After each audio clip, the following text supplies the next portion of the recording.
This is Changeling the podcast.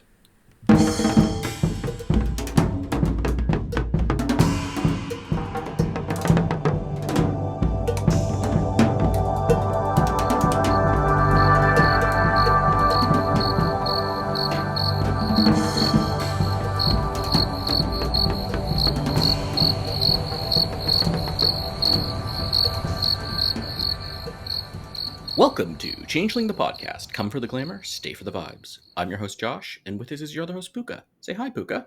Friends, Romans, inanimate objects, lend me your ears. What are we talking about today, Puka? Inanimate objects. Well, not exactly. So we're going to talk about the Inanimae, the Fae who occupy mostly natural landforms, occasionally crafted objects and other sort of humanoid things, but yeah, those Fae who chose not to inhabit meat, but instead other stuff. Yes. And it's funny because they talk about all the inanimate things walking around, and I'm like, I think that's not inanimate anymore, but that's a whole other. Yes. Well, anyway, Anyway, we have a whole book to dig into these and other related questions. so yes, this was another published in 1998 book. There's a lot of 98 books, I think. The heyday. Yep. Rob Barrett, Roger Gaudreau, Stefan Herman, R.S. Martin, and Angel McCoy are the. A quick search of the White Wolf Wiki indicates that Rob Barrett and Stefan Herman apparently never wrote anything else for Changeling. Angel McCoy we've seen many times. Roger Gaudreau has a couple of credits, including Book of Lost Dreams. Robert Scott Martin has a couple of credits, including the first edition core book. This explains something. I'll say this book, in a way, even though it's not similar to, does remind me of Dreams and Nightmares, and that might explain the bunch of writers who did basically not much else in terms of Changeling or even World of Darkness would. I sometimes suspect that in cases like this, there's a single author, in this case Angel McCoy perhaps, who kind of like had a group of people that they were running a Changeling game and said, "Hey, do you all kind of want to just write passages for this book I've been assigned?" Mm-hmm. And this is a book where I think this is of the books so far since they went to the only color is the cover, where I'm really feeling the lack of color from the. Yeah. It needed to be in color.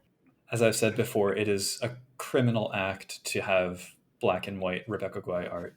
I mean, But like you're talking about, like, flame people and tree people and water yeah. people, bright colors and all description. I'm like, oh. Yeah, it just doesn't do justice to have these black hmm and white images. Oh, and this is printed in the USA very explicitly. So. Well, that explains a lot more, too.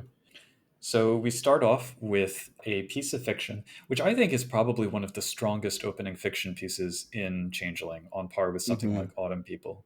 It really sets the tone for the book and shows who the Inanimae are without telling too much, like without getting pedantic about it. Really gives a Yeah, glimpse into their worldview. it's an excellent story. Does a good job of that, and also hits into something I think is going to be a theme of this book, though. That's a criticism where one of the big plot points kind of contradicts something else that the book keeps harping on in other chapters. Do we want to give a little rundown of it? Yeah, so it's essentially the story of a kubera, which is a dryad or tree spirit, a fae who bonded with a tree rather than a mortal reincarnating body, however you want to represent the changeling way. hmm And she awakens when there are some kids playing around her tree. She sees that the world has changed. One of the kids turns out to be a she childling who kind of makes friends with her and introduces her to the world of the changelings as it is in the present day. And slowly she explores the mortal world in all of its beauty and tragedy, hmm and meets some other inanime. Yeah, and some of the other anime include like a. Oh, I'm bad at the names of them. Air anime and fire anime. The Parasims and the Solimons. Yes, parasemes. And the paraseme, like in anime, we'll get into more later, but in anime, like have a dream form, it's what it called, and they can have a husk. And the she childling can see her dream form, but can't see the parasome dream form. But this Kubera can see the dream form, which isn't mentioned later in the mechanics either. There's little things. There is a note in the Parasim birthright, I think, but That's skipping way ahead, Oh, it is? Okay. I think. Anyway, we'll get to that I'm later. looking at the yeah. Yeah. It does set up other things that ended well, like Kubera are okay with death because it's just the natural cycle. If the death brings renewal, like fire and things like that. Yeah, it's a very nice little story. I mean, Mm-hmm. given how hit or miss opening fiction can be. It also, Mm-hmm. tonally, it kind of reminds me. Did you ever read the sci-fi story They're Made of Meat? No, I have not. It was written by Terry Bisson, or Mm-hmm. Bisson, maybe. And it's essentially just dialogue between two characters. And it kind of eventually becomes clear that they are these two sort of like energy beings who have visited Earth and are kind of talking about the bizarre meat creatures that they've just encountered. And they just keep using the word meat. So the one's like, but how do they communicate? With meat. Because that's what tongues are made of, and that's what mouths are made of. So it's just, it was a very amusing sort of story. Anyway, meat is a recurring theme for the Inanimae. Mm-hmm. Then we get into the introduction. So yeah, I think it does a good. It sets up like what it's like to. It's like inanimate things aren't animate, but maybe they are. If you're maybe you're, but it's like remember your dolls move around when you're not looking, and there's definite Toy Story references there, and Yeah. Velveteen Rabbit. And, We've talked about sort of film and TV inspirations for Changeling, but you could do a whole separate set of inspirations just for Inanimate, and Toy Story would probably be at the top of the list, for the yeah. mannequins at least. There's also some of the usual tone that you get in Changeling books where it's like, remember when the world was magical and then you grew up, it was all dead and unliving. It turns out that's a lie. And it's just like, all right, yeah, this is like the 20th book in the series. We get it. I never had that, but okay. I think I'm just noticing it because we've seen it so many times in a row. I do like, though, how they emphasize not just the alienness of the anime, even in relation to other fae, but also they point out kind of from the start that the empire that the anime belonged to. So they use there's a whole bunch of terms here that are useful to have, but the empires refer to the different sort of elemental associations for the different phyla, Mm-hmm. which is the equivalent of the kiths. So the Empire of Seeds for the Kubera, who are the tree people, the Empire of Tears for the Undines, who are the water, etc., etc. And they note here that the empire, in addition to kind of being the political structure, is the lens through which the Inanimae see the world. And I kind of like that because it suggests that they shouldn't all be kind of lumped together as this group of Mm-hmm. kiths. It's like the Undines and the Solomons are as different from each other as the Undines and the trolls, or the Yeah. you know. Yeah, I think it also really emphasizes they're not changelings as the Right. important thing. Like, if you had a puka that never went through the changeling way, and you had a Solomon that did somehow, maybe the Solomon would have a lot more in common with the Kithane than the puka would, because they never believed they were human or anything like that. So, Mhm. Yeah, and it raises the question: does that individualism push against like their court, or whatever it mhm. is, the crofted versus gladling distinction? Because that, I feel like, is how a lot of players do the sealy unsealy thing. You kind of have a balance of the two personally, and then politically it's most players just kind of pay lip service unless you're doing a very highly political game. And I Mhm. feel like there's a little bit of that same feel here. Yep. Yeah, and it gets a little bit confusing, and I think this is a thing that when I see people talking about an anime, when you're just because you already brought it up, we have the empires and we have the phyla, but each empire gets exactly one phyla Yeah. described in any detail, and that's like the full player character stats. A few maybe name, but I don't think every empire gets even in passing other phyla names. So But it is suggested that they do yeah, exist. it's really easy to conflate the two. So Yeah. Well, briefly, just running through some of this terminology, we have the anchor, which is kind of the equivalent of a freehold. It's where the inanimate goes to kind of recover when they need to. It also determines whether they are a gladling. That means their anchor has never been sullied or repurposed and torn down and turned into something by humans. or Fae, you can also be turned into crafted Or by Fae. fey, Yeah. yeah. Or crofted, which means it has been. They have their dream form, which is their natural sort of fey mien, and they cover it with the facade or the husk, which is an artificial humanoid form that they create. So similar to the mortal seeming. They refer to themselves as the sessile ones because for long periods of time they can enter slumber or somnolence, which is Mhm. like a very long slumber where they kind of retreat from the world and sleep in their anchors. The length of time that they've been awake determines what's called their je, which is the equivalent of seeming. So it is divided into childling, wilder, and grump, which we'll get into what that means for them. The phyla are the kith that have the slow empires. And probably my favorite term is for the autumn world, the land of Yeah, unfulfilled dreams. So, yeah, I was gonna bring that up too. It's yeah, great. I like both the gorgeous. terms, but yeah. Yeah. And that's the intro. A brisk intro. Yep. Then we get chapter one, The Lost Days, starting with a picture that's showing how a lot of an anime will wear bulky clothing to try, especially the glomes, to cover up who what they like, that Yeah. they're not great at having their husk look, human. So At least not at first. yeah. I really wasn't sure what to make of this opening fiction. We get like in character who's part of the glass circle being an association of Kithane who tries to like make contact with the Inanimae and gather information about them. He comes back in chapter 2. Here he's talking with Glomes, there he's talking with Ondines. But it's just like these two little vignettes that don't really connect or go anywhere, so I'm not really sure Hmm. what to do with It them. might be. Yeah, because we have Count Trevor of House Elena doing a history of the anime. I don't know, assuming it's even the same person in both chapters. In any case, throughout this chapter, there's this deep sort of animist thread that I appreciate in terms of kind of talking about the inner life of nature and what appears to be inanimate. Hmm. And given that we're also going to be talking about Land of 8 Million Dreams, the inspiration for which is drawn, at least in part, from Shinto and the kami of Japan, that animism is something which Land of 8 Million Dreams, I feel, lacks. And I'm very glad to see it in here instead. Hmm. I'm glad to see it somewhere. What's funny reading this book, because I hadn't read this before, I was reading it for this show. We'll be at some point doing Exalted the Fair Folk, which is its own status, but it draws heavily from this book. Actually, I'm realizing, Interesting. like, whoever wrote it definitely read an anime in a secret way and wanted to make sure their sort of unified Fey mechanics fit with this.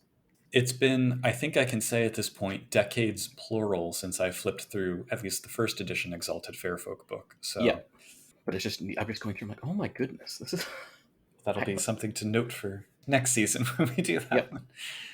Also, can I just say, I love this spontaneous generation sidebar. Hmm. It's just so goofy and I love it.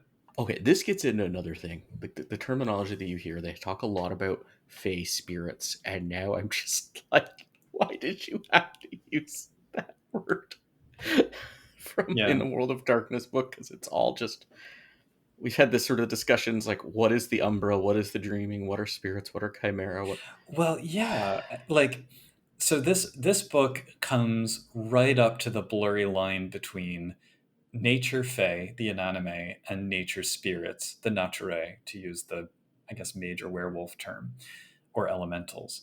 So that line is already so blurry, and they don't really address it here, which I found a Hmm. little bit not confusing necessarily, but very noticeable in how carefully they avoided directly going into that debate.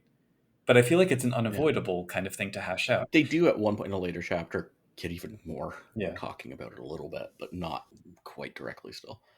But I have notes when we get to that point. yep. But in the meantime, we have here a history of the Inanimae.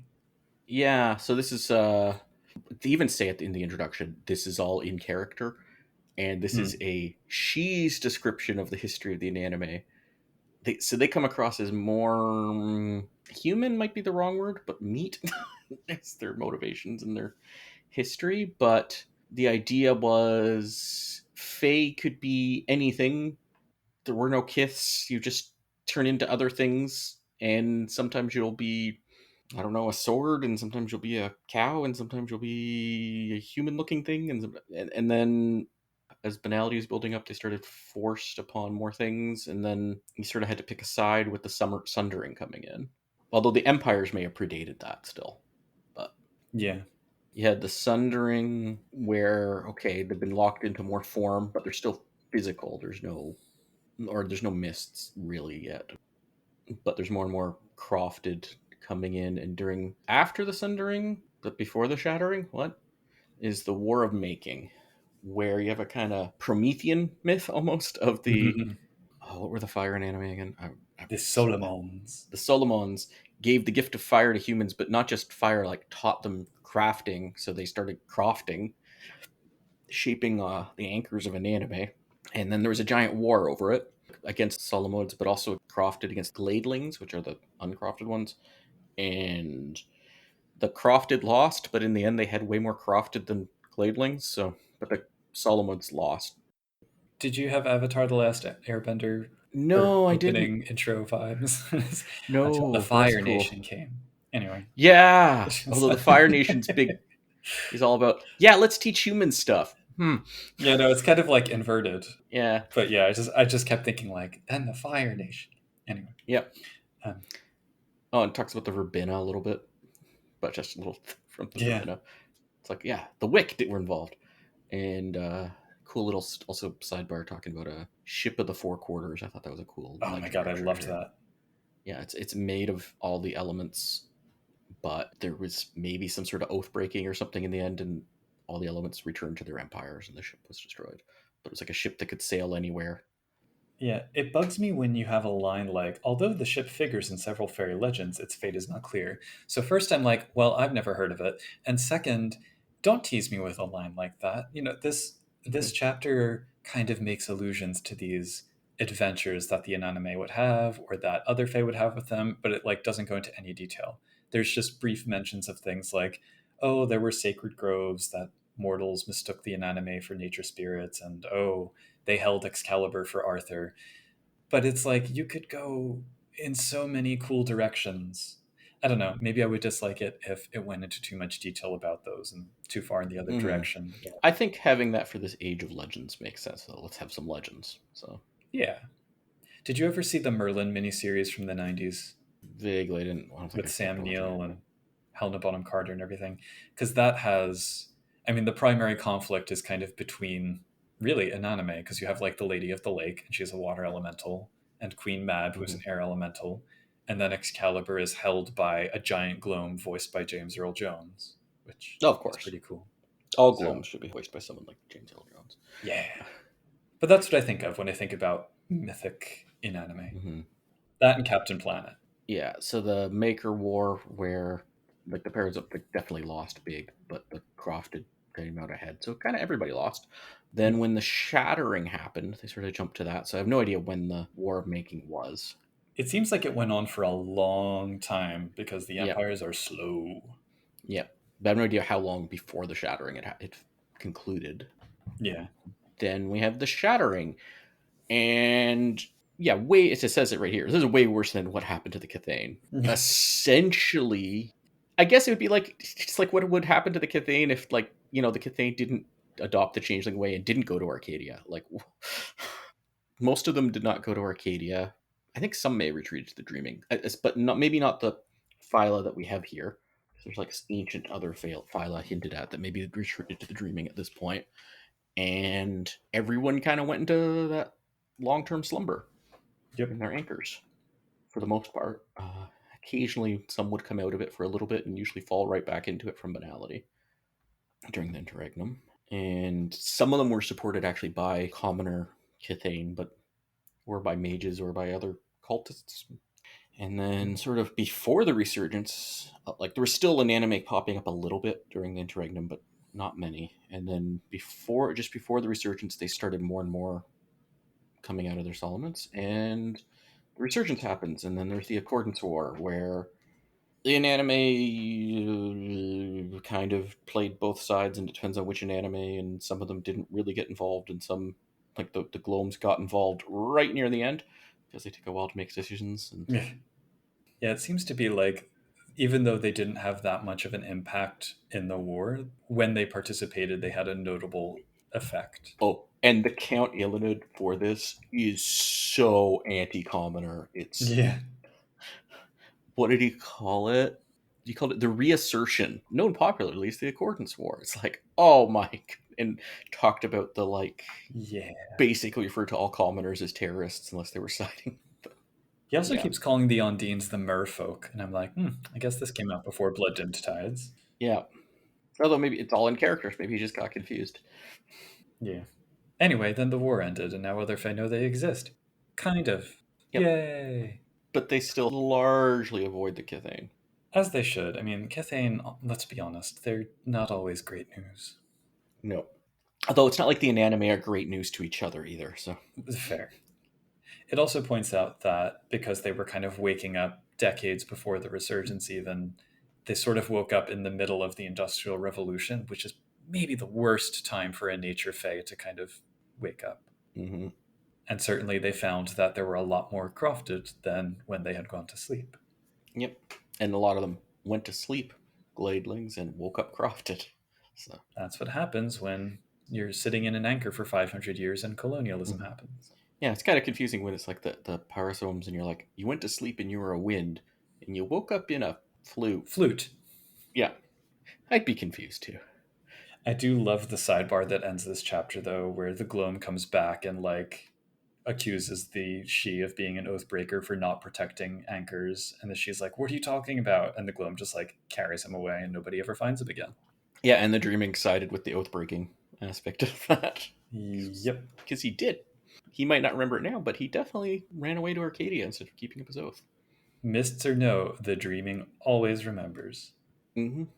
We have Chapter 2, Empires of the Inanimaic. I hate that word. I get it, but... So again, we have, like, this little opening fiction.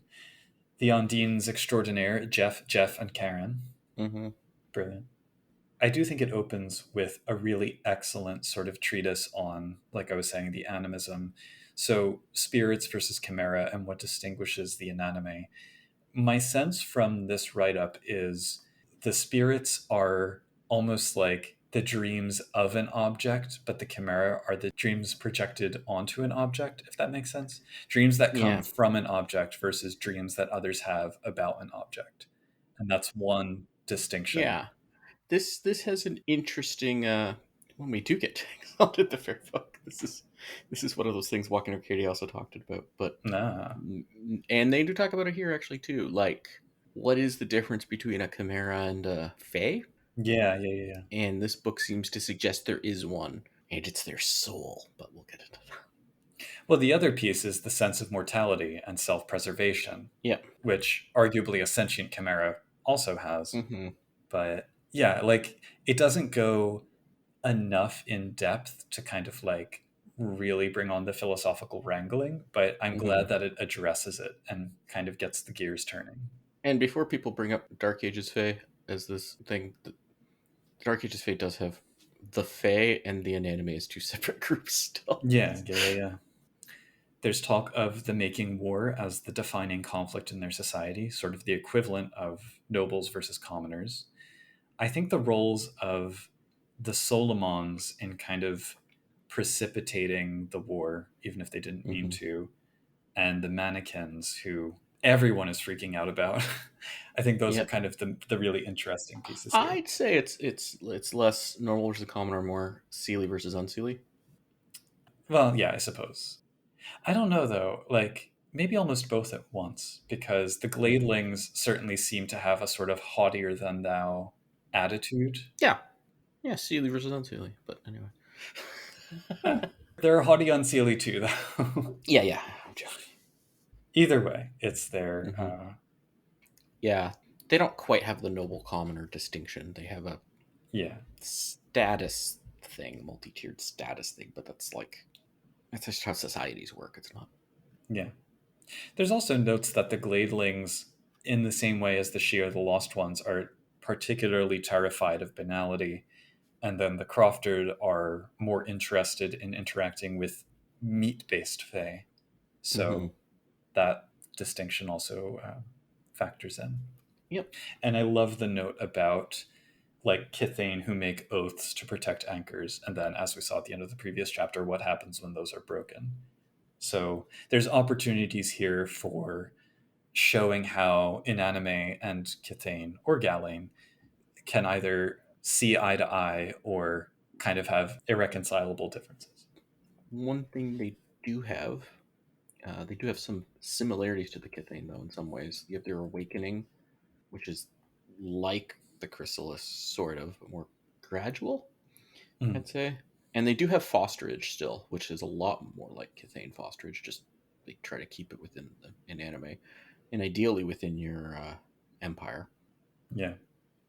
Although they'll take what they can get, with the exception of Yep. Solomons. Solomons must foster Solomons, which seems to be more like a political choice than anything. Yeah, I think it's no one else wants to. Yeah. I could see the occasional mannequin doing it, but I really love the image that they present here of a gloam awakening in a wall that they've been crafted into and slowly reshaping the graffiti that's been drawn on it into something more dreamlike. I think that's a really cool idea. But yeah, they spend time trying to get their bearings on the changed world, and they practice forming a humanoid husk, which we saw in the opening fiction. We saw that process although they narrated all through. have kind of a humanoid dream form, and it talks, but the Yeah, dream form's very vulnerable to banality in a way that I don't know if we get proper mechanics like really explaining it, but we do later on with the husk in particular. Like, yeah. we get mechanics for how much the husk protects. Okay, so we do get enough mechanics to explain if you were walking Yeah, around in your dream form what that means. Okay. because they risk banality when they're conspicuously inhuman, and the better their husk is, the less Yeah, chance of that but if they're happening. not in a husk, they're not conspicuous at all, are they? Because no one can see them unless they're enchanted. I think it's kind of like with denizens, where if they go about in the world Yeah. unprotected, or chimera, like of any kind really, then banality can erode them more directly. I think maybe this is the time to bring up. I mean, we can do this in the summary here. This book is very evocative. Mhm. The writing feeling is very good, and I wrote down this is an awesome first draft.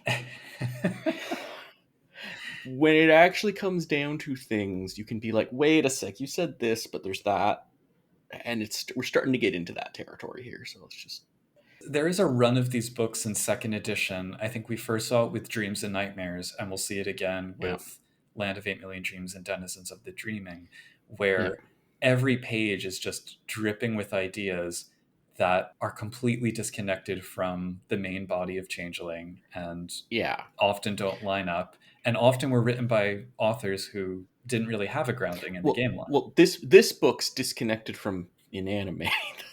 That's my bigger problem. Like Hmm. there's inconsistencies within the book in ways that an editor should have caught. That's Well, it also had 5 authors. yeah. Oh, there's something from page 31 which we've kind of moved past, but I this is the quote. The Emperor of the Solomons attempted to explain his views and how his people felt that the Inanimae had to change or be undone, like the Tuatha De Danann. Yes, I noticed that too. It was like, Very true. whoa. I mean, it's Yeah. very in character belief. It's like an in character description of somebody else's in character belief. So like, but like still, Yeah, I mean, the writing is evocative enough that I'm willing to roll with the yeah. inconsistencies until it becomes necessary to actually deal with them. And when you get down to it, like it's a second ed book, and if you're playing C20, consistency matters a little bit less, I think, from a second ed book. They do mention that when Inanimae awaken, they put out waves of glamour, much like when a kiths goes through the chrysalis, but that they're much more subtle. Other Inanimae can detect them, Mm-hmm. but generally not kiths unless they have a very high kenning. And I kind of want to know, what is the necessary kenning for that?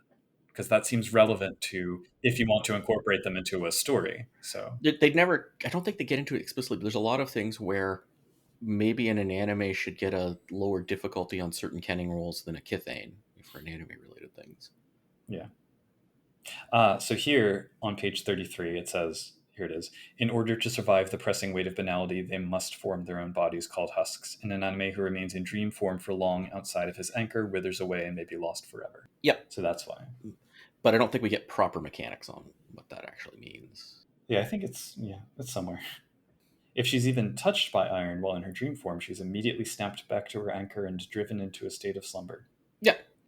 I do like that when talking about the reasons why an Inanimae would want to take on a husk and leave their anchor, one of the sufficient reasons is chocolate. I'd like to try it. Mm-hmm. Seems reasonable. But yeah, they can recover glamour well in their anchor, and they don't really have to worry about bedlam while in their anchor. Mhm. Yet one, maybe in theory, some Inanimae just be like, I'm just going to stay in my anchor unless my anchor's threatened. But they're curious. yeah, but there may be some that aren't. We just don't hear about them because they're It's just true. sitting in their anchor. And then they just go back to sleep.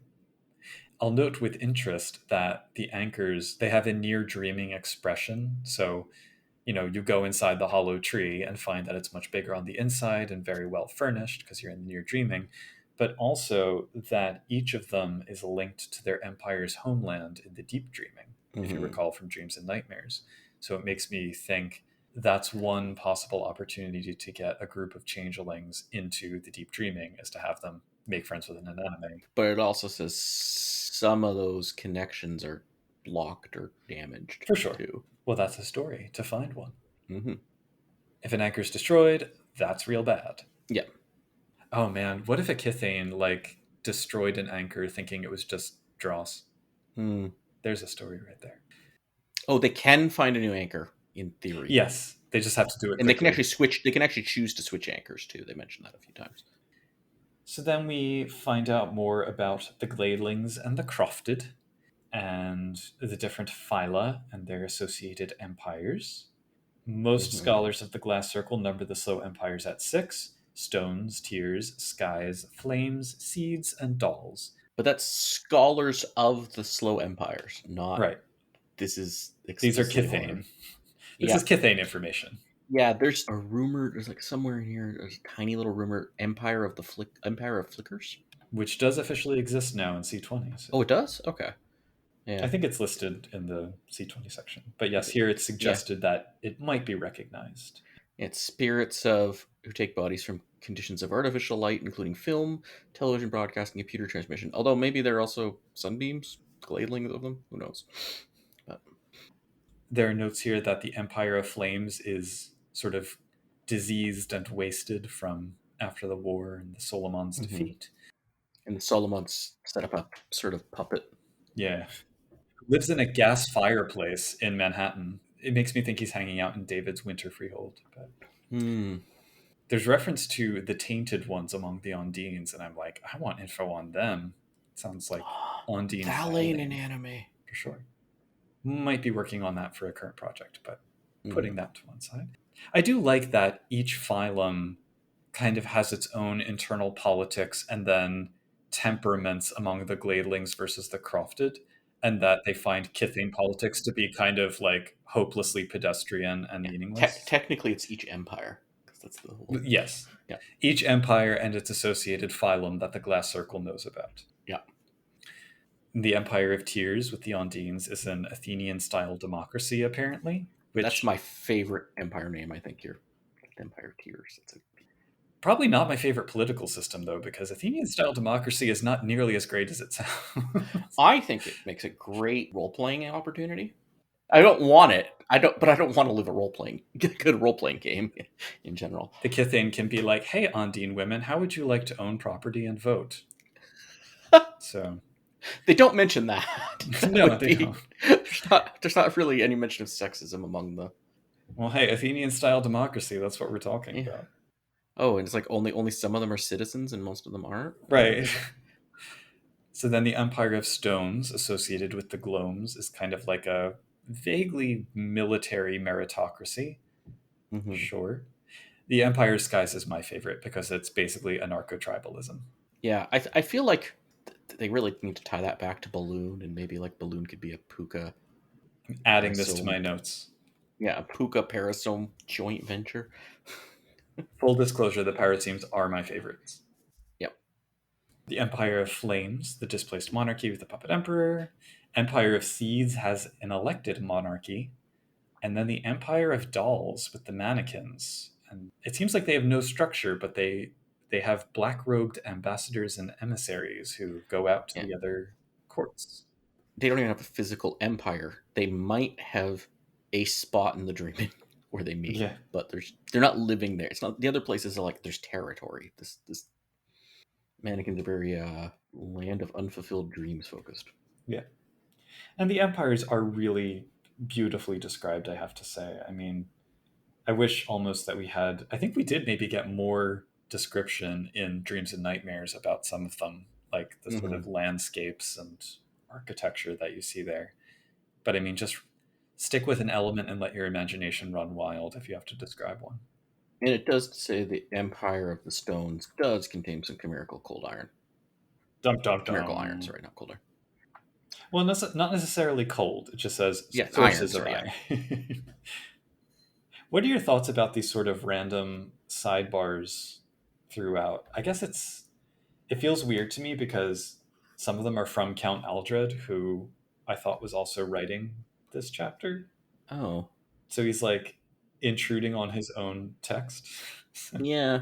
I mean, that feels like how I'd write a text, but I guess it's less intrusive than like having more in character fiction, but I don't know. It's I like sidebars. I'm a big fan of them. If they're actual sidebars and not 2 pages of quote unquote sidebar. maybe they're just his own fancy post-it notes on the manuscript or Mm-hmm. something.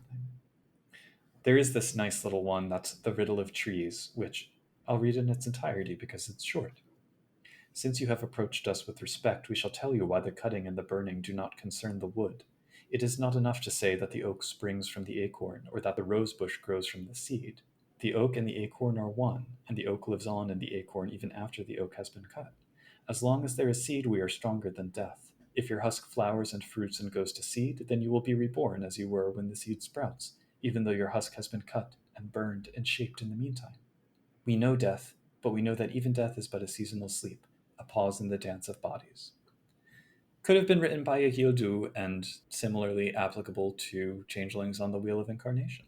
So I like that. I like that that's in there as a piece of Kubera philosophy.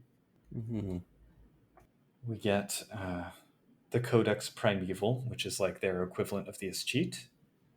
Basically, preserve anchors, avoid mortals, don't kill each other, and obey your empire. So, Or follow your empire. Yeah. Honor and serve it, but yeah. it does say this precept is open to individual interpretation. Of course it is. To get into the languages of the Inanimae. Obviously, I wish there was more information about these. It feels very D&D, that bit. There's like Yes, a indeed. Econom Inanimae, and then each of the empires? Yeah. Yeah, each empire has its own dialect that only the inhabitants can understand. But the mannequins can understand all of them, but they don't get their own dialect.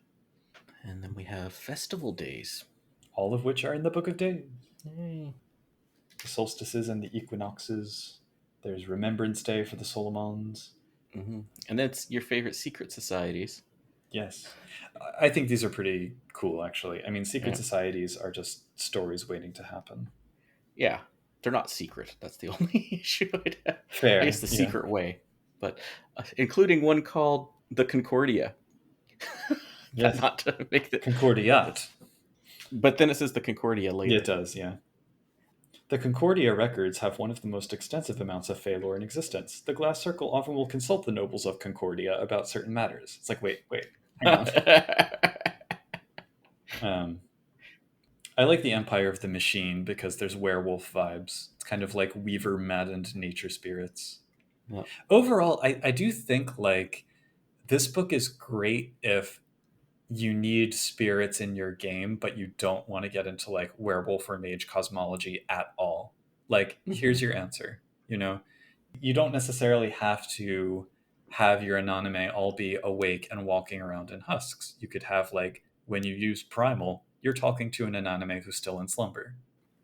And then we get a few notes about who they do and do not hang out with. Spoiler, they don't really hang out with many other people, except certain kiths and the occasional verbena. Yeah, generally ones that will protect their anchor. Maybe that's what would draw them into it. But as a whole, they're not big on talking to meat. There's a reference to anchors being drained, which is a little confusing because even though they kind of function like freeholds for the specific Inanimae, it doesn't really translate the same way. And it's not like they have ratings. Like you don't have an anchor rating. So I'm not sure how that works exactly. But yeah, Yeah. that's chapter 2. I have to say, chapter 1, but especially chapter 2, are probably the best in this book. I mean, Yeah. I think, I do think the book's quality declines markedly the further you Yeah. get. Well, what happens is now we're on. Okay, so chapter 3, Taxonomy of Secrets. This is where the editors started to give up.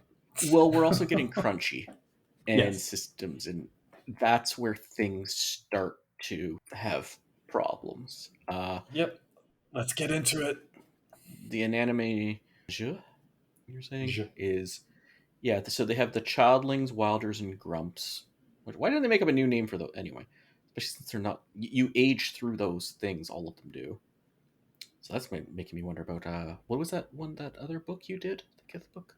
The Yildu? Yeah, it's right a bit of Gildu. But Yep. now I think about it. But yeah, they have different starting beginning glamour, beginning banality, beginning willpower, number of starting slivers changes. This part is confusing and contradicts the later section. And then as your banality somehow ages you through it, also just living will Yes. age you through it. Dramatically, I might add. There's a reference later. Again, there's a couple different references that contradict each other. And it seems like different editing passes hit different Yeah. parts of the book. But at one point, I think it says gaining a point of temporary banality ages your husk 5 years. Like, wait, what? Yeah. But I think that's the appearance, not how many years until you. Still, though. But I mean, we talked about like this is a second edge supplement. We talked about how second edge and first edge was very punishing for banality. They don't have to walk quite the same ratio as Bedlam, the more Bedlam resistance, but oh my goodness, does banality hurt them? Yeah. They're not they don't get double. They get commoner levels of banality. Like they pick it up the same rate, but it really hurts them more to get that. Yeah. And then we get into the descriptions of the individual phyla, or at least the 6 that the glass circle knows the most about. And one for each empire. And starting out with, I believe this is the most appropriate use of this artist for the gloam. Yes. Oh, Paul Phillips was born for gloam art. Big, blocky, rocky person. Yep. Also mannequin art, I'll grant. Yeah. This is really getting to my thinking. This is a good first draft, not a. The mechanics here, the birthrights and the frailties are like, I see what they're going for, but like. Not exactly balanced. Yeah, or not even just balanced. Sometimes it's confusing. Sometimes it's. We'll get into it later. Some of them don't really fit properly for the phyla, I don't think. Yeah. The tires were not fully kicked on these mechanics. It's true. Mm-hmm. For the sake of people who have only seen C20, the gloam, birthrights, and frailty, the strength of the stone and the weight of the stone are the same, but in this one, they're immune to all poisons and diseases, whereas in C20, they just have eidetic memory. So, Yeah. yeah, okay. Yeah. I mean, the weight of the stone, I find, the funny thing is, it's like even heavier not in their husks. Like their dream form's heavier than their husk. Like, wow. And it's like 1,000 pounds is pretty common. I'm like, I like that frailty because it hits. Like it, I think it works, but Yeah. Then the cuberas. this is less useful, that Yeah. artist for this. So they're listed as also known as dryads or nymphs, to the latter of which I say pshaw. Yeah. But Nymphs are water. nymphs are all kinds. I mean, Yeah.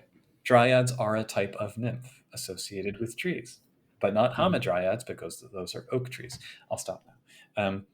So yeah, I think like it's interesting how all of the nymph stuff kind of slowly funneled down into just being another term for kubera, which I disagree with, but that's a discussion for another time. Hey, maybe some of the nymphs took a different route than the Inanimae way. It's true.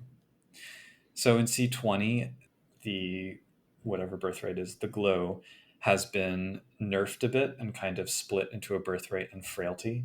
They used to have obsessive counting as a frailty in this book, but that has been removed. Yeah, that was weird. It doesn't fit. Yeah, anything else about them. I think it might be part of the folklore that they drew from, which, if I'm not mistaken, is South Asian. Ah, okay, so they're not vampires. Gotcha. No. Because Kubera is, I think, the god of wealth in Hinduism and is like the ruler of the yakshas, which are the tree spirits in Hindu mythology, I believe. Then we have the Ondines. also called the heart collectors or the Nereids. Oh, I think one thing also we missed is they each have a sliver affinity, which is like an art affinity. Yes. Because they do have arts and realms, but they're different. Yeah. And it's what you would expect. The Gloams have Petros, which is the earth-based one. The Kuberas have Verdage, which is the growing things-based one. The Ondines have Aquis, which is the watery one. And as in C20, they can turn into water and they're wounded on land. But here they have a siren song rather than just a poetic heart kind of thing. Well, this was also before mermaids, so. Yeah. Then the Paracemes, also known as the Sylphar or the Sprites or the Sylphs. This one needed to be color. This picture. Well, I don't know, because their dream forms are supposed to be transparent. So. Oh, that's true. Maybe it didn't. Okay, the Solomons needed to be. Yeah, oh, for sure. I do like that it points out the Paracemes, the tainted specimens are more visible because they have an unhealthy haze in their husks. And given like the wildfire smoke that's been trickling down over the past several weeks, I can understand that. Yeah, and the frailty, I don't like chatterbox. Like saying like they're supposed to be all flighty, not talky. Everything else talks about how flighty they are, fickle. But now it's like no, the frailties they're chatterbox. I'm okay with it. I mean, as someone who does also compulsively tap their fingertips, I empathize. Yeah, I just think I would have liked a more flighty flaw frailty. Well, doesn't mean they can't take that as a flaw. Yep. And they are affiliated with Stratus, the Aries lever. Then the Solomons. I think the Gloams and the Solomons get the most write-up. They're kind of like the she and the trolls of the Inanimae. If the she were hated by everybody. Yeah. And lost the war. So they're the fire warriors. I kind of like the sort of fallen noble trope that they have going on. They're affiliated with Pyros, which is the fire sliver. And holy cats, Gout of Flame, the birthright. So there was a question on Discord maybe a month or two back where someone was like, hey, in the C20 book, the Gout of Flame birthright, there's no like mechanics for it. So how powerful is it actually? Turns out if you go by this book, it's pretty freaking powerful. Yeah. Spend a point of glamour, breathe 6 dice of fire damage, plus 2 more damage dice for each point of glamour invested. Yeah. Like, that's pretty hefty. That's a flamethrower birthright. That's true. And compared to some of the other stuff. No birthright should be the equivalent of Pyretics 4 or whatever it is. Yeah. Although they do have Parasomes kind of have the equivalent of Wayfair 3. Wayfair 3, Wayfair 4. Yeah. I mean, it does have a sort of punishing glamour cost. And the Solomon Frailty, I will also admit, is a punishing banality cost. Yep. Because they cannot lie. And that's a weird thing. They're doing a C20 banality check if they lie, but then get 2 points of banality. Yeah. Like, what? That's the only time I saw a roll for banality before C20, I think. Well, there are also the slumber checks coming up as well, which reminds me of banality checks. But roll to gain banality. Yeah. And then the mannequins, who are by far the most numerous of all surviving inanimate phyla because they populate department store windows and whatever else. And toy shops, presumably. And homes with toys. And yes. Yeah, it makes me think like a statue. It's like, is that a mannequin or is that a crafted gloam? Like a stone statue or something? Questions. I could be either, so... Here's also where we get maybe our first big editing fail, because they don't have birthrights or a frailty. Oh! I did find... Shout out to the long-defunct Scattered Dreams page by Roger Frederick, I think, Roger the Issue, where I scraped some information in preparation for this episode, including errata and suggested errata for various books. And they pointed out like the sort of de facto birthrights and frailty, which I think did kind of become the official ones in C20. Their birthrights are that they can speak all the Inanimae languages and that they can learn arts. Their frailty is that they can't learn slivers. So, well, they can only slivers up to 4. Or that's it. Yeah, up to 4. Yeah, which just means they don't have an affinity, basically. So. Right. What's your opinion on this gender sidebar? Are most dolls and are most like mannequins and human figure toys and stuff women? I'm confused by that. Well, I mean, putting aside the question of gender versus biological sex, Yes. etc., I mean, dolls are also generally not anatomically correct in any No, but I'm trying to. What are they tying it into? Why are they saying most are female models? Oh, the husk can mimic either of the meat genders. because I think they're really leaning into department store mannequin as the default like thing. Is that different in the 90s? There's a lot of guy at department store mannequins. Yeah, I mean, I think the proliferation of vaguely male-shaped plastic torsos has been Yeah. a more recent development. Okay. That's my sense. But so, which one is your favorite? I don't know. The Kubera, actually. I think. Right on. No, I'm setting aside any issues with the system, but I'd peg them as my second favorites. The yeah. parasemes are still my top choice. hmm I actually really like them all. That's the thing. Like, Yeah. I do also think there's potential for expanding. So in Emperor's New Coat for the Storyteller's Vault, I created two that were spliced between elements, and I'm fond of those. There's a lot of potential with doing stuff like that. yeah, I still want Empire. I want the flicker. Yeah, that would also be nice. I do also like how C20 adds a section about the anchor for each phylum. I think that would have been really nice here. So this week in the apartment where I'm staying, the air conditioner has been really like clunky and breaking down and makes me think, the paraseme who lives in there is angry. Yeah. But anyway. Chapter 4, Building Your Face. The shortest chapter in all of Changeling. Well, at least the shortest character creation chapter, probably. There's a lot in here, though.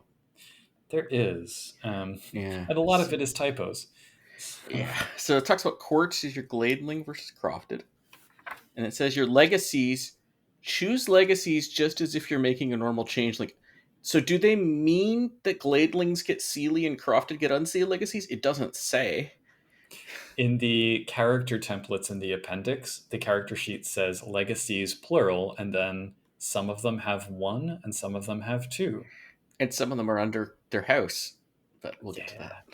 And so we have the je, where now these are different numbers slightly.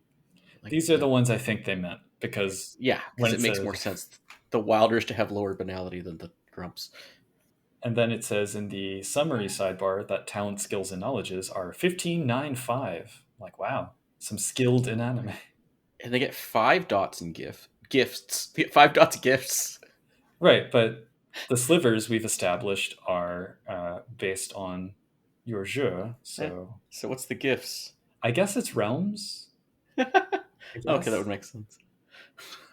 Yeah, like I said, it seems like there were separate editing passes hitting separate parts of the book that contained the same information and changing it into different things. But yeah.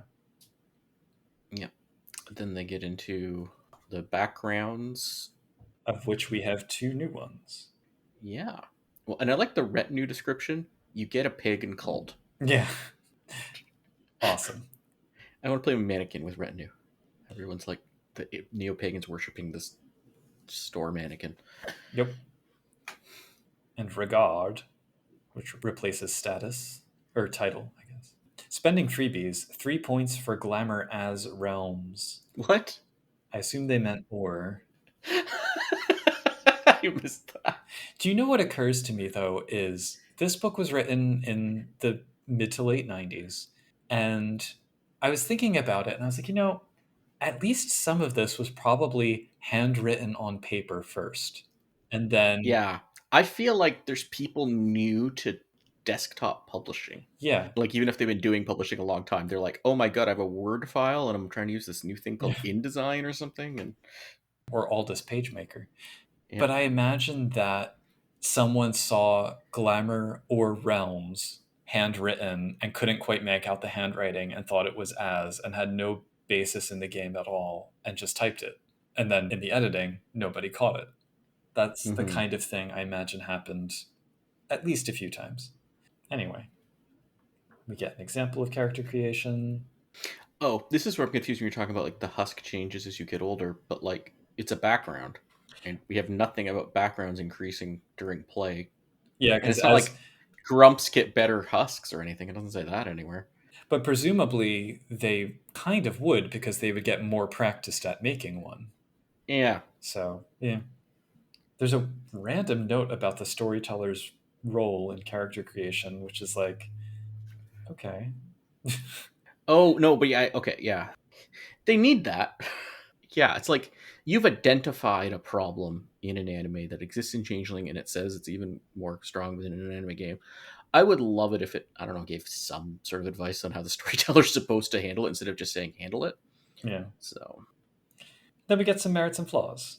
I'll acknowledge there are a couple of interesting ones. I think the ones that I yeah, like are Water Under the Bridge for Ondines, which is a 5 point flaw, but it's basically like Memento. You yeah, Every day you awaken remembering nothing that happened the day before unless you make a willpower roll of yeah. some difficulty. I also like Famous Anchor as a merit. I think that has great story potential. But then there's like Natural Husk, which is a 3 point merit to have your husk seem extremely lifelike. You still need at least 1 point in the husk background to do that, though. So why wouldn't you just spend 4 points on the husk background? And it also, like, what does the husk do besides make you look more human, like the husk background? Well, mechanically, it helps protect you against banality, as we'll see next chapter. Yeah. But Oh, it's so like it's even. you would want a higher rating rather than Yeah. this merit. So What stuck out to me is the babbling brook, or specifically the long-winded flaw. It's a 1 point flaw for both for either ondines or parasomes, and I'm like, okay, ondines, I get it. Parasome, I mean, that's just their frailty, isn't yep, it? yep. Again, You get your frailty. it adds the requirement of a willpower roll to their frailty, I guess. But anyway, that's it. C20 Yeah. added cyclic magic, which I thought fit a lot better. Mm-hmm. But that's chapter 4 in all of its glory. I take back what I said. I think chapter 5 is even shorter. Yeah. So, But the density of issues comes up faster. So, Chapter 5, Secrets of the Stones. That's not even a good title for what this chapter is. But I like that art. I like that picture of that gloam. oh yeah, no, the art is fine. But at least we do get mechanics here, which I think are fairly the same, pretty much the same as in C20, except that reaping, which is their kind of equivalent of ravaging, similar to the Nunihi, tearing glamour from natural sources, Mm-hmm. it has a lower difficulty here and more dire consequences because you can get permanent Yeah. banality if you botch. It also says that Nunahi can't muse mortals, which they can, Right. according to. Again, it seems like they forgot that between first and second edition. And Inanimae can muse artists. I actually kind of like the musing system here because Mm-hmm. even though the Inanimae don't really go out of their way to seek mortal contact, they draw in the dreamers who do find them, and that's how Oh, they gain man. glamour. And I really like that. Any Inanimate in a museum? Yeah, for sure. There's also a note here about tainted glamour, so that kind of presages some of the dark glamour stuff that would be interesting to explore. Yeah. I would like to officially nominate for shortest subheader of all time, Calling Upon the Weird. The entirety of the section says, Calling Upon the Weird for an anime is the same system as for Kithane. See Changeling. Yeah, that's not the only place on this page where it says that. Yeah. Like, Well, and then we get the banality section, which is entirely cut and pasted from page 36. I checked. So, oh, and there's a fun thing where an anime's permanent banality never reaches 10, he's immediately undone. But there's like a bedlam thing where if their glamour's too much higher than their banality, it's. So I'm like, well, if your glamour's 10, you're fine until your banality hits 10, then you're immediately undone. Anyway. yeah. There's some notes here about slumber. So the slumber check sidebar, I think, is actually pretty good because it is like banality Yeah. triggers. I think they kind of wrote it out of C20, I guess because they figured banality triggers cover it anyway. Yeah, But I don't know. Some of these triggers, it's a bit harsh, but I mean, it is. yeah, And also, in addition, the following things may force a check. There's things that will force it versus may force. Oh, Solomon's check. I thought it was banality. somnolence. Yeah, yeah, yeah. That's the severe. No, this is a slumber check. This isn't banality. This is if you go into slumber. Right. Slumber is the must. Somnolence is the Oh. may. But Solomon's is a long term. Oh, that makes more sense. Okay. Yeah. Because those are like severe. Yeah. Probably it should also trigger slumber. But. Yeah. Here's where we get the husk mechanics as well. So, whenever an inanimate is in the presence of mortals or any unenchanted being, the player must roll her husk rating against a difficulty equal to the highest banality rating in the area. If the roll fails, the character gains 1 or more points of banality. If the roll is a botch, the player must immediately make a slumber check, usually only required once per scene. I would just if her husk is not good enough. What does that mean? So you roll your husk rating against the banality. If you're around a mortal with banality 6 and you have 4 Mhm. dots of husk, you roll 4 dice, difficulty 6, Okay. to not gain banality. So it's a clunky system, which they then kind of refined into stuff like banality triggers, but at least they made an attempt, I guess. Yeah, and then aging is just Brutal. although the fact that you can then get a new husk pretty easily is not. Yeah, here's the 5 years thing. Yeah, every So. week you age 1 year. Every point of temperamentality, age 5 years. But this isn't your. So you can be a childling who looks like a 90-year-old, I think. For sure. You have like husk rating of 5, and then Well, at the end of the week, you'll look 90. Then next week, you'll be 10 again. maybe, but looking different. Less green skinned, perhaps. Or just looks like a different person, which also in the story. Yeah. Overall, I can understand why they wrote a lot of this out of C20 because there's a lot of math to like deal with here. Yeah. So This is all like inspiration for other system in my head. yeah. There's notes on how to treat slumber and bedlam.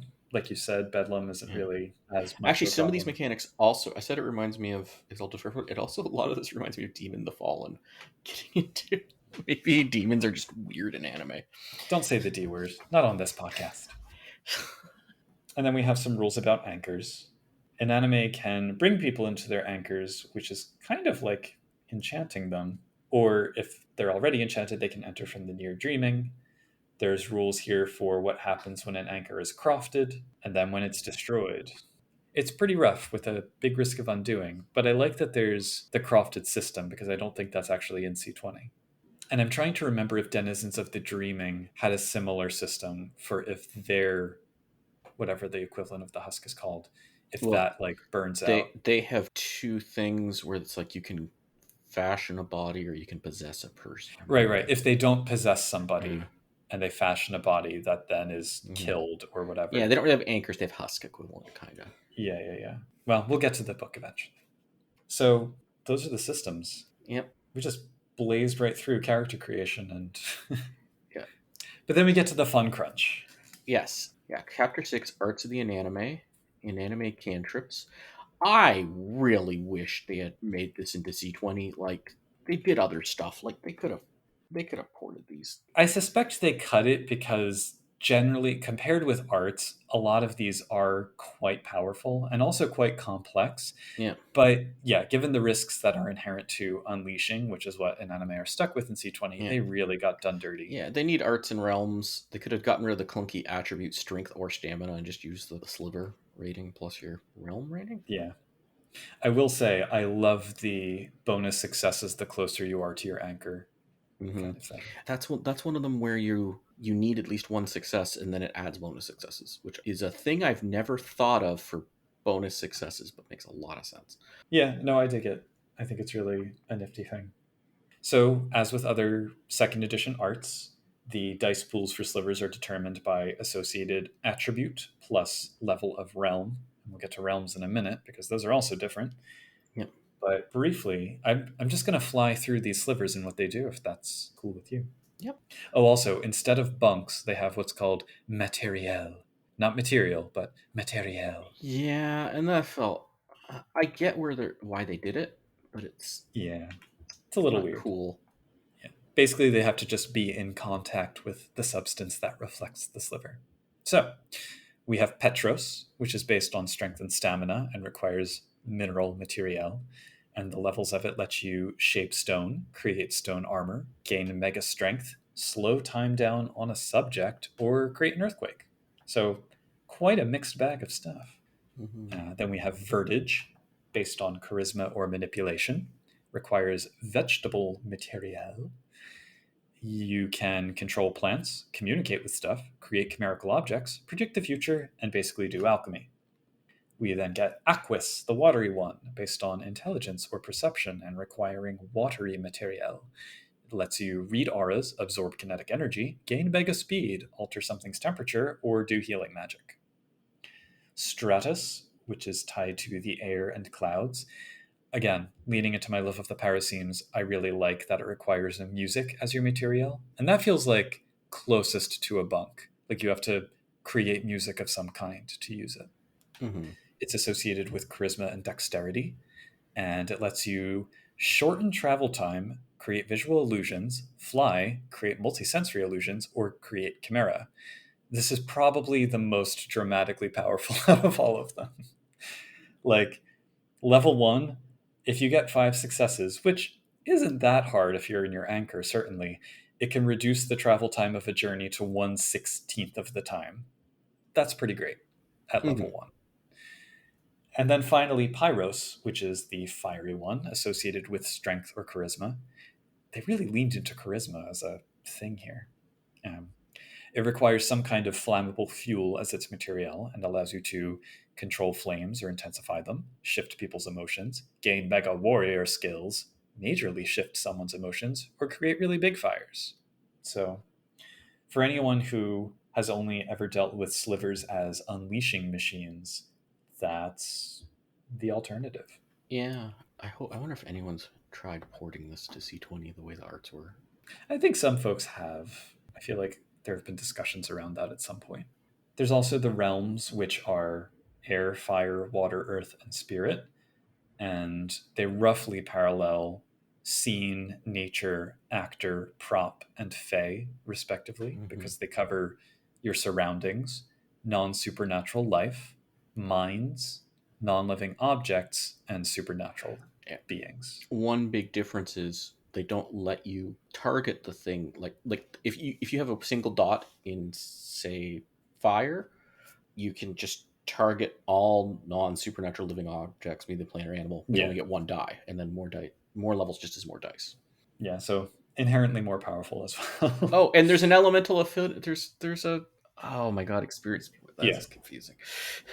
Yeah, so there's this elemental affinities relationship chart where it's like Earth is opposed to air but favors fire, and that kind of determines Mm-hmm. the experience costs required to raise your realms, or not raise your realms, raise your slivers. Bonus. I don't think it affects bonus points or starting points. I think it just affects XP. Yeah, yeah, yeah. There's a word on sovereign which says Inanimae aren't usually affected by it unless they accept a title from a Cathane court. Which is like what? Maybe they just outrank Yeah, I don't know. unless they because like sovereign doesn't work on higher title, but like sovereign works on rocks and people and Yeah, it seems like Fey 4 or nature level whatever should be sufficient, or prop, yeah. depending. Or I could see Fey 4 in general, but Yeah. yeah, I guess they just in a way from a sovereign perspective just outrank all she or anyone with any kid thing. Honestly, I'm fine with that. Yep. So, Unless they sully themselves by picking up the title. yeah. We do get an example of cantrip casting, which, all right, fine. Yep. That one worked. I feel like, wasn't there also a note about if you used tainted material somewhere? I thought that had some kind of impact, but maybe I'm misremembering. Maybe that's from the other LARP book. Ooh. This is like I read this before. Oh yeah, I read the Shining Host Player's Guide has LARP Yeah. rules for these. Well, we'll get there. Yeah. It does say that the rarer or more esoteric the material is, the more powerful it is. So that's how you determine the level, I guess, of the bunk. Yep. Depending on the quality of the material used, the difficulty of the cantrip is lowered, though never below 1. So, Roll difficulty 1. thank the gods for that. So does that subtract the success and give you a success? I, Why roll, I guess. difficulty I. Yeah. Oh yeah. I do like, and this is something which I wish the arts had, how each sliver kind of gives you this little bit of like elemental sense.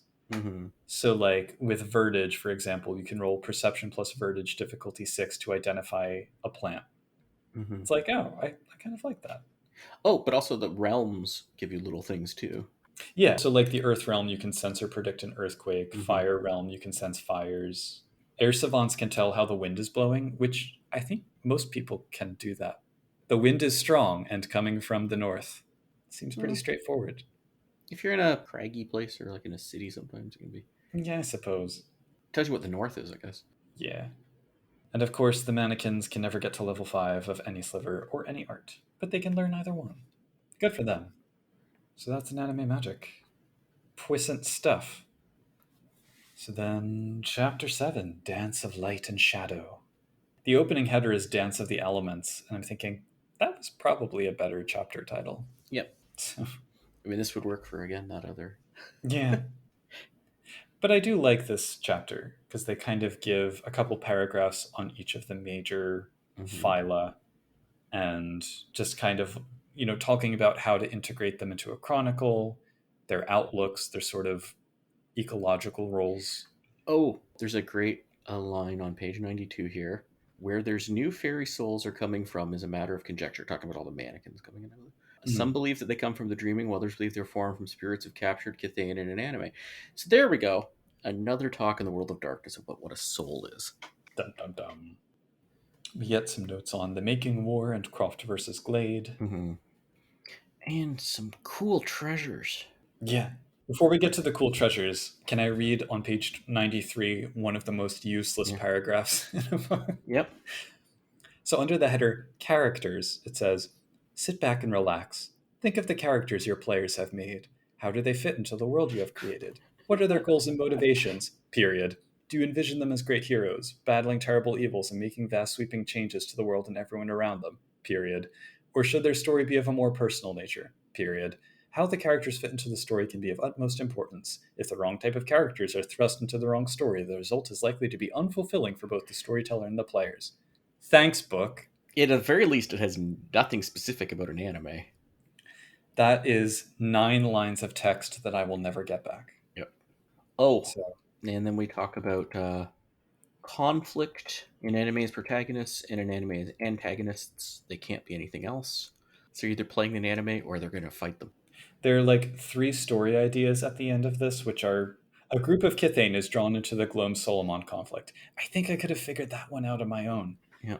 Like all of the sort of phylum-specific descriptions have so many more story hooks woven through them. So you said the characters is the most useless paragraph. There's a longer paragraph under endings. Yeah, I didn't want to read that whole thing. No, but it's just... I'm like, oh, is this talking about something about how you go? No, it's saying you should run a short chronicle where you planned out the ending. Okay. I would also not be surprised if like some of that text was cut and pasted from the storyteller's handbook. Yeah. Because it's just very generic storyteller advice. Mm-hmm. The treasures, though. I love these treasures. Yeah. These are like top tier treasures. Like soup stones, level 1 treasure. Is that OP? I can't tell. It's great though. I think it's fine. I mean, yeah it's useful. For sure. I like how it's locally flavored. So like a Louisiana stone, drop it in a cauldron of water and it'll make gumbo. Yeah, you just boil it in a pot of water and then you get soup of some sort. Yep. Or stew or something like that. Truth water. This is my favorite treasure in this book. Yeah, it's pretty good. You drink it and you can detect the truth, but you also have trouble hiding the truth. But you put it in a bottle, it makes it clear. You can see it and you can't color it. I don't know. It's just like... I would love to see a Puka get some of that. Well, it talks about that. What happens when Puka get it? They just talk nonstop. But it's all the truth. All the truth out at once. So if people didn't know they had that, that's a great way to really mess it. Oh, I need that in a LARP. It's like that scene in Ant-Man and the Wasp. Yes. Or all the... Yeah, man, both of those. Anyway, yeah. Salamander skin, which is basically chimerical, non-carcinogenic asbestos. Mm-hmm. I think the Forget-Me-Not might be my favorite. Okay. Yeah, that's cool. You can copy books and then paste them into other books. Yes, by pressing flowers. Master Puppet was like, I see where they're going. It's creepy, but... Yeah. Bag of Wind. I'm really letting my my love of 90s TV fantasy miniseries come out here, but did you ever see the Odyssey 90s miniseries with Armando Sante? Nope. So Aeolus is played by Michael J. Pollard in that, and it's kind of a running joke in my house between me and my father because, I mean, it's just like some of the most ill-suited casting in film history. Because like the God of the Winds, you're like, wow, and he's like, guess who's the God of the Wind? I am, and it's just like, oh. Isabella Rossellini as Athena, perfect. Yeah. This, on the other hand, But yes, I like this treasure. And then we have movers and shakers, which are the NPCs that don't get stat blocks. Yes, the famous ones. Yeah. Or as famous as Inanimae can be, I guess. Johnny Appleseed's Kubera that was watching over him. His muse wife, kind of? I don't think he met her, though. Yeah, I don't know. I love that she has multiple anchors. I'm like, wait, what? Yeah, she's an apple tree, and she's like, wait a sec. Her anchor is all of the trees he planted. Yep, which maybe she's in trouble now, but maybe their descendants also work. I like Chops Harper. Oh, I do too. Screw this. I want to be crofted. I need a clarinet. One of the writers clearly loves jazz because it Yep. just like keeps coming up in association with the parasemes. Mm-hmm. Joe Magarak, the steel worker Solomon, I'm like, yeah. Yeah, I read that Superman comic. Yeah. And Mr. Punch, I'm like, that's a different take on the mannequins than the rest of the book's been presenting. I love that. The Redcaps find him not subtle enough. I can't remember. There's a Neil Gaiman graphic novel, and I can't remember if this is like a send up to that because it's been many years since I read it, but it is suitably creepy. Then Red Mountain Woman. So I like Red Mountain Woman. Mm-hmm. I feel like this points to the repeated missed opportunity in this book to talk more about Nunyi perspectives on the Inanimae. And again, I suspect it's because they felt themselves approaching that line between nature spirit and nature fae, and we're like, nope, we're going to back away from that again. Mm-hmm. And it's such a shame because like there's so much to unpack there. Oh, that even makes me think of Mount Rushmore and croftedness. And anyway, right, yeah. Like there's a lot to open up from that, and this is an open call to someone to write that for the Storyteller's Vault. And then there's Sieglid, which what is this character? She's everything, everywhere. She's an oracle of the Wissahickon Creek in Philadelphia, and if she wasn't tainted to all get out when this book was written, she sure is now. But she came from somewhere in the Norse lands too, originally. Yeah, apparently. Although, like, why couldn't she have just been from there? Because I mean, we're an anime here. So they reference that like there was this obscure, I guess, pagan cult in the old country that worshipped her and brought her over to Pennsylvania in colonial times. Wait, what did they do? They bring over was she crofted for a while? I don't know. Maybe they just put her in a bucket and then dumped her in the river. I don't know. Yeah, I really don't know what to make of her, but I'm always happy to see more Philly representation. Yep. So then we get templates. We got to talk about this. I am so torn on these. I just want to say, first of all, in terms of character templates, in terms of the write-up of the person, the rough draftness, these are actually pretty good comparative to other character templates. The actual character descriptions, yes. The character sheets, on the other hand.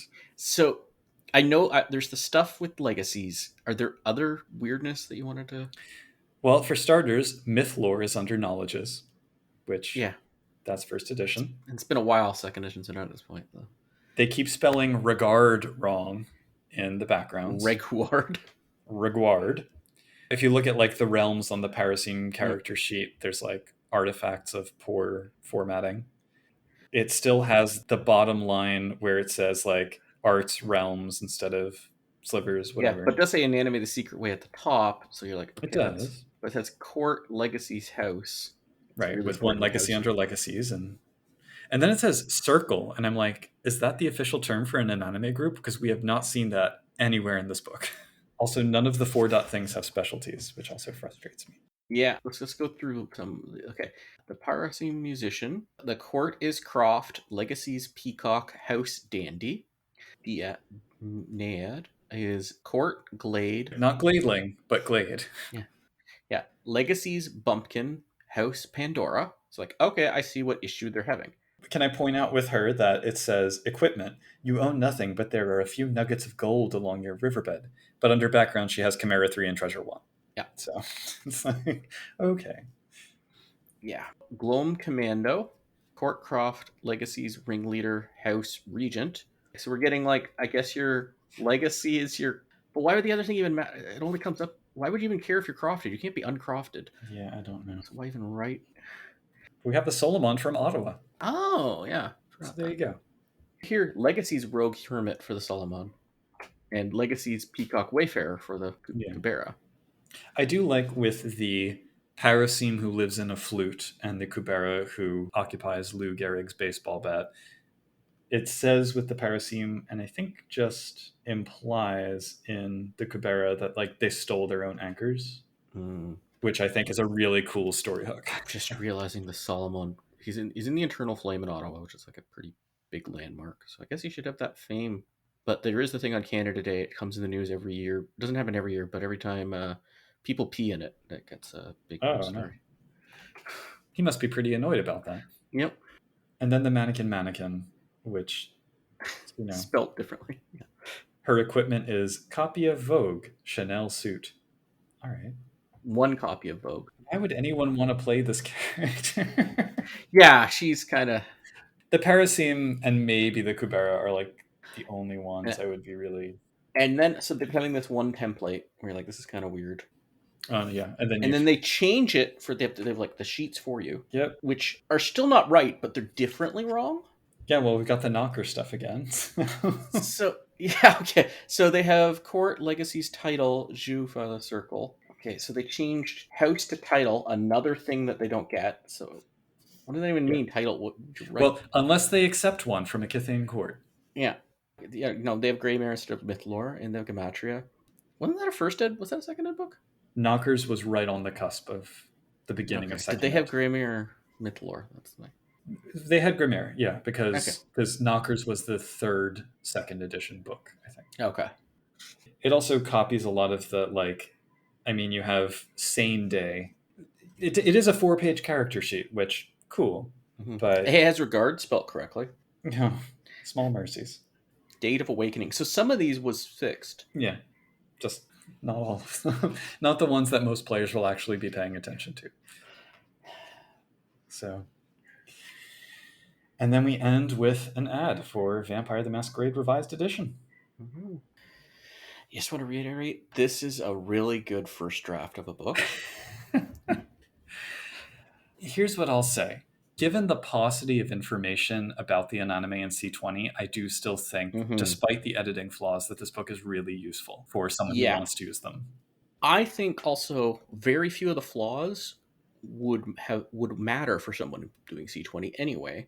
Yeah. Because you pull out any C20 book, or any second ed book, you can't just straight up use it easily in C20 without making some changes anyway. So you have to... Yeah. And a lot of the editorial stuff is like, we know what they meant. But... And I hate to say it, but this was also kind of the beginning of the sunset for the line, I think. I don't remember which book was the first art house book, but it's coming up soon. Yeah. And I think it's really starting to show that, like, they were cutting costs where they could. So... And this also just feels rushed. Yeah, for sure. And I think they knew that time was limited and they had to get stuff done by this point. It feels a bit snotty to have a wish list of things I would have liked to see in this book with those circumstances, but I do wish there was more about the Spirit versus Fey divide. Hey, what's the Storyteller Vault rules on just copying the text from here, editing it, and then like altering the stuff that would need to be fixed for C20? I'm going to go out on a limb and say that you can't quite do that, but yeah, they certainly could use a more expansive update. Yeah. So listeners, take note if anyone wants to take on the Inanimae as a project. And if you're looking for editing or other Storytellers Vault production services, I am available. There are approaches to design that I think would be interesting to bring into a Kithane game. There's a note about, I forget if it's in the Glamour Mechanics part or in the Slivers part, where they talk about how each phylum kind of has a different take on what glamour is, like what its nature, and quite aside from how to collect it or whatever. And I like that. I do think that Boggans should have a different metaphysical idea about glamour than Knockers do or Puka do. And I also like that it presents these kind of alternative lines of political conflict that aren't quite the same as Seelie, Unseelie, or Noble Commoner, but can kind of align with those. Yeah. I'm realizing one thing that's annoying about the Kithane is like all Kithane are Arcadian. Like you have the court divide, but those are like political parties in the same country kind of thing. Not these. They're from different empires, but the empires have alliances between them. Like, that's cool. Like, that's the kind of thing. I Yeah. could have been, instead of just having, you have the Fomorians, but those are like all different groups, and you have the Arcadians and whatever, and then they're all, maybe the trolls are from a different group than the She, but they have associations between them. Anyway. Well, and it kind of makes you think about how, like, when we've read the Kith books and the different sort of takes on the origins of the Kiths, some of them, they seem to have, like, come from Arcadia, and then some of them seem to have just kind of arisen on Earth. And the implication could be, like, there must be some of them that never went to Arcadia, I feel like. So it's, why would, what would that do to a Kithane's perspective? Yeah. If they have no affection, if they never, I mean, it's kind of like with Tolkien, certain elves never went to Valinor. Although this has an interesting connection with the Tuatha De Danann. That too, yeah, Yeah. with their undoing it all. And there's no mention of Fomorians, which, didn't we have something about it at this point? So anyway. Yeah. The upshot of all of that is, maybe by the time this episode is released, I will have started work on Kithbook nymphs, and this is giving me some ideas for that. So. Yep. This is definitely actually giving me ideas for other projects too. not even things that would be obviously connected. So we have 2 Discord questions, which are basically the same question, from Sanchigger and Luis Armander, where Sanchigger says, doesn't the book say that the various splats are just some of the Inanimae courts, thus leaving it open that all the nymphs and sprites and whatever are just some of those other not described here courts? And then Luis Armander says, do you think that there are other kinds of Inanimae besides those covered? The Empire of Flickers comes to mind, but I was also thinking that not all cultures believe in the 4 classical Greek elements. The simple answer to both of those is yes. Yeah. So yeah, there's other empires, and within the empires, there's other phyla. Yep. And I will plug Emperor's New Coat with the Nephili and the Chaparros, the Inanimae of the Fog and the Inanimae of Wildfire. And I mean, we'll get into denizens later, but this is like a cross-cultural thing. Makes total sense, because they're like, everybody's got rocks, everybody's got water of some sort, everybody's got air, that's for sure. What about like sand? Yeah, that could be cool, but that still wouldn't be like just one place. No, yeah. I mean, it wouldn't be like, Earth culture, like human culture doesn't have to be, like, they have names and stuff from different human cultures, sure, and ideas, but it's not, this makes sense to be like, they are not, you don't have an entire empire tied to one human culture or anything. Yeah. Go in a sci-fi direction, what do Inanimae look like from other planets? So yeah, lots of food for thought. I'm willing to overlook a lot of the sort of surface level flaws. It's a really good rough draft. Like, that's a backhanded compliment, but it's very good rough draft. And in your C20 game, if you're going to grab any other second edition, I don't think it's going to be any more of a problem than any other second or first edition book. For sure. Anyway. Okay, so yeah. You can, if you want to contact us through the Empire of Flickers, you can find our website, changelingthepodcast.com. You can email us, podcast@changelingthepodcast.com. You can join our Discord, hopping Discord, discord.me/CTP. You can send us a toot on Mastodon, changelingpod@dice.camp. And we're on Facebook, Changeling the Podcast. No, we haven't looked into threads yet. No. But just heard about that today. Yeah. And also YouTube. Yeah, Changing the Podcast YouTube channel. And yeah, once again, I'm Josh. I'm allegedly Puka. And if you're going to be crofted, make sure you end up as a jazz musician. It's in the trees. It's coming. Aside from the third-hand window unit air conditioner as an anchor for a peevish paraseme, consider some of these other summary options for your Inanimae. A friendly Kubera who offers much-needed shade on a sunny day. A sinister gloam who oozes forth from the asphalt slowly melting on the recently paved street. A crofted Undine gone mad from being trapped in the ice maker of the pop-up smoothie shop. The possibilities are endless and everywhere, so be sure to treat all inanimate and vaguely elemental objects with respect, because you never know what might be hiding inside, and with the power levels of the second edition slivers, there's a chance that smoothie might mess you up something awful. Our podcast offers Inanimae insurance as one of the benefits for show patrons, one of which you can become by signing up at www.patreon.com/changelingthepodcast.